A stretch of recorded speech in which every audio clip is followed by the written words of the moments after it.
आकाशवाणी मध्य प्रदेश से प्रस्तुत हैं प्रादेशिक समाचार।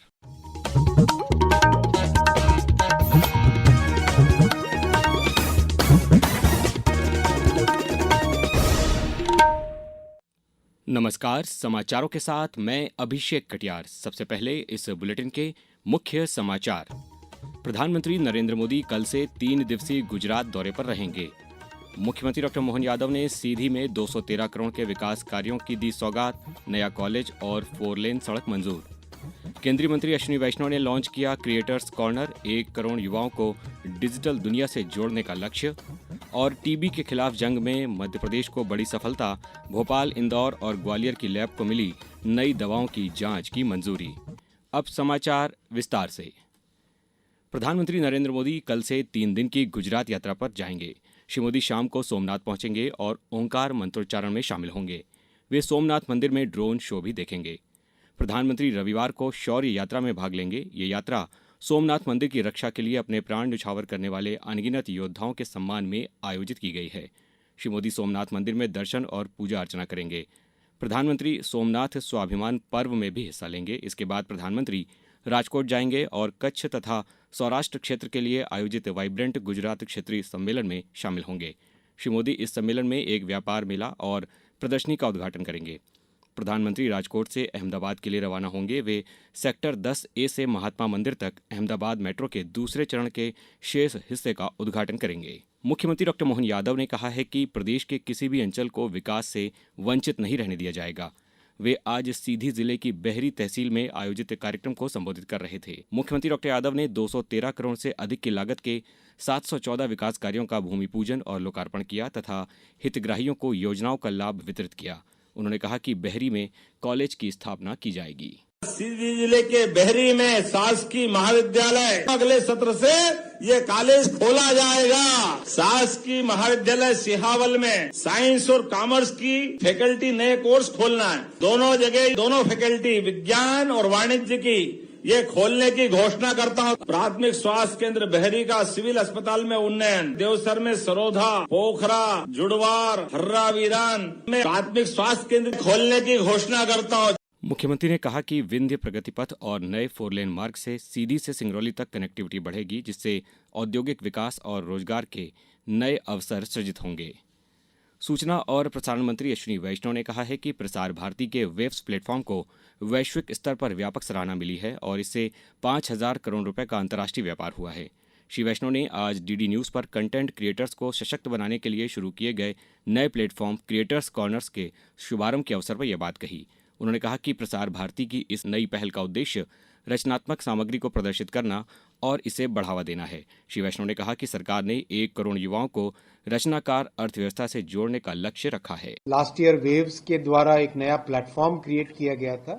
उस प्लेटफॉर्म से क्रिएटर इकोनॉमी में एक बहुत सिग्निफिकेंट इम्प्रूवमेंट हुआ है। हम लोगों का करीब करीब टारगेट है क्रिएटर इकोनॉमी में 1 करोड़ नौजवान जुड़े। एक तरीके से ये नया एम्प्लॉयमेंट की अपॉर्चुनिटी बनेगी। Globally, everybody has appreciated our performance and our concept.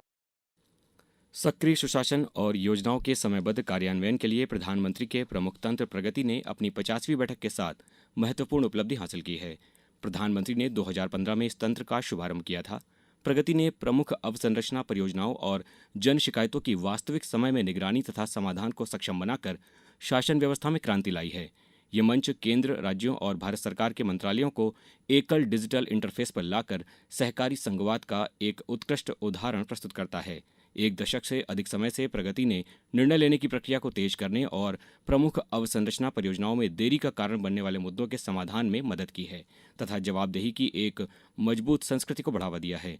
आज इस विशेष श्रृंखला में चर्चा प्रगति तंत्र के अंतर्गत समीक्षा की गई विद्युत क्षेत्र की परियोजनाओं पर। बिजली क्षेत्र में परियोजनाओं में देरी अक्सर प्रशासनिक, तकनीकी, नियामक और प्राकृतिक कारणों के संयुक्त प्रभाव के कारण होती है। इनमें भूमि अधिग्रहण, वन और रक्षा मंजूरियों से जुड़े मुद्दे तथा कठिन भौगोलिक परिस्थितियां शामिल हैं। प्रगति के बहुस्तरीय तंत्र के तहत 10,53,000 करोड़ रुपए की लागत वाली 237 बिजली परियोजनाओं की विभिन्न स्तरों पर समीक्षा की गई है, जिनमें से कई परियोजनाएं अब चालू हो चुकी हैं। प्रधानमंत्री स्तर स्तर पर 4,12,000 करोड़ रुपए की लागत वाली कुल 53 बिजली परियोजनाओं की समीक्षा की गई। इन 53 परियोजनाओं में 27 ट्रांसमिशन, 14 ताप विद्युत, 9 जल विद्युत और 3 कोयला खनन परियोजनाएं शामिल हैं। इनमें से 3 लाख करोड़ रुपए की लागत वाली 43 विलंबित परियोजनाएं अब चालू हो चुकी हैं, जबकि शेष परियोजनाएं भी कमिश्निंग के उन्नत चरण में हैं। प्रगति के तहत जिन प्रमुख परियोजनाओं की समीक्षा कर उन्हें तेजी से आगे बढ़ाया गया, उनमें मध्य प्रदेश की गाडरवाड़ा सुपर थर्मल पावर परियोजना और खेतड़ी नरेला ट्रांसमिशन परियोजना प्रमुख है। कई रुकी हुई बिजली उत्पादन और ट्रांसमिशन परियोजनाएं प्रगति के हस्तक्षेप के बाद चालू हो सकी हैं। परिणाम स्वरूप बिजली की उपलब्धता बढ़ी है, ग्रिड की विश्वसनीयता में सुधार हुआ है और राष्ट्रीय निवेश का बेहतर उपयोग सुनिश्चित हुआ है।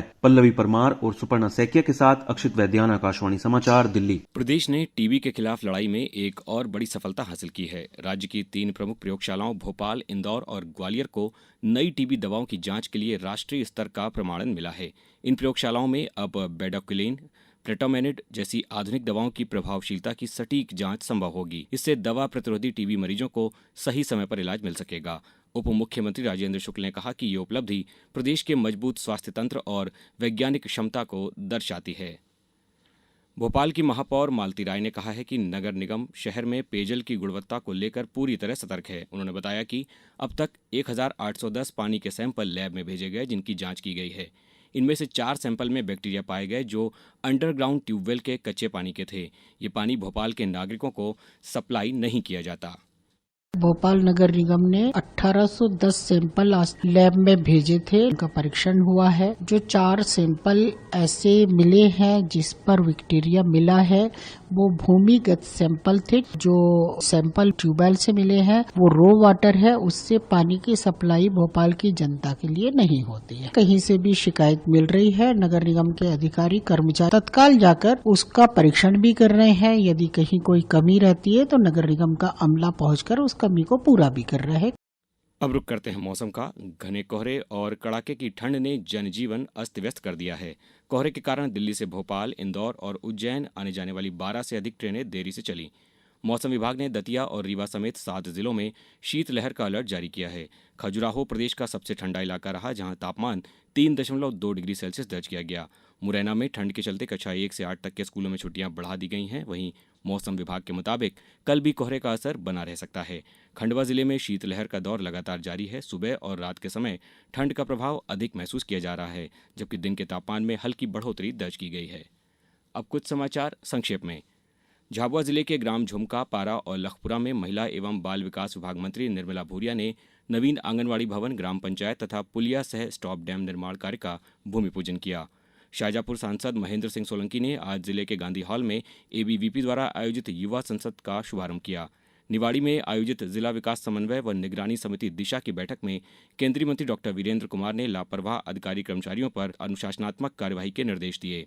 आगरमालवा के सुसनेर शासकीय बालक माध्यमिक विद्यालय में विकसित और आत्मनिर्भर भारत की थीम पर विकास खंड स्तरीय विज्ञान, गणित, पर्यावरण एवं सामाजिक विज्ञान प्रदर्शनी का आयोजन किया गया। सतना में राज्य मंत्री प्रतिमा बागरी ने आज 2 सामुदायिक पार्कों और स्कूल बाउंड्री वॉल का भूमि पूजन किया। गुना में आज प्रभारी मुख्य नगर पालिका अधिकारी द्वारा सब्जी विक्रेताओं को सब्जी मंडी में बायोडिग्रेडेबल पॉलीथीन का वितरण कराया गया। शाजापुर के मंगलाज गांव में आयुष्मान आरोग्य मंदिर के नवीन भवन का लोकार्पण आयुष मंत्री इंदर सिंह परमार और क्षेत्रीय सांसद महेंद्र सिंह सोलंकी की उपस्थिति में किया गया। नीमच के रामपुरा ITI में रोजगार एवं अप्रेंटिसशिप मेले का आयोजन 13 जनवरी को किया जा रहा है। ग्राम सुरक्षा पथ अभियान के तहत छतरपुर के ग्राम दढ़ारी में SP छतरपुर ने ग्रामवासियों को दुर्घटना से बचाव एवं यातायात के संदर्भ में जागरूक किया। और युवा दिवस के अवसर पर 12 जनवरी को बैतूल जिला मुख्यालय स्थित GH कॉलेज में सामूहिक सूर्य नमस्कार का आयोजन किया जाएगा। अंत में मुख्य समाचार एक बार फिर। प्रधानमंत्री नरेंद्र मोदी कल से 3 दिवसीय गुजरात दौरे पर रहेंगे।